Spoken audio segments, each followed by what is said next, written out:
এই যে ছেলেমেয়েরা স্কুলে যায়, মিড ডে মিল খায়, বিনা পয়সায় বইপত্র পায়, এগুলো কার চিন্তা ভাবনা?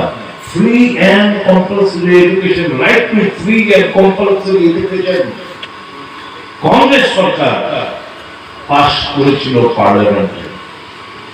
তাহলে কাজের অধিকার, স্বাস্থ্যের অধিকার, খাদ্যের অধিকার, শিক্ষার অধিকার, জনজাতিদের জন্য বনাধিকার, করাপশন মুক্ত ভারতবর্ষ গড়ার জন্য তথ্য জানার অধিকার, বাড়িঘর পাকা, ইন্দিরা আবাস যোজনা নাম পাল্টিয়েছেন বিজেপি, ইন্দিরা আবাস যোজনা থেকে নাম পাল্টিয়ে করেছেন প্রধানমন্ত্রী আবাস যোজনা।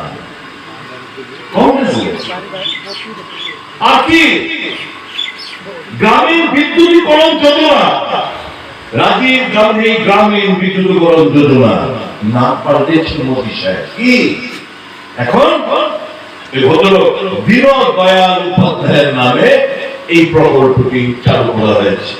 আর কি স্বচ্ছ ভারত, হাতে ঝাড়ু দিয়ে স্বচ্ছ ভারত, আগেও তো ছিল নির্মল ভারত, নাম পাল্টেছে নির্মল ভারত, নতুন নামকরণ স্বচ্ছ ভারত। একটা প্রকল্প বলতে বলুন ভারতীয় জনতা পার্টির নেতৃত্বকে, যেটা আইন হিসেবে এই ভারতবর্ষের মানুষের জন্য চালু করতে পেরেছে 11 বছর শাসনকালে, মোদী সাহেবের শাসনকালে।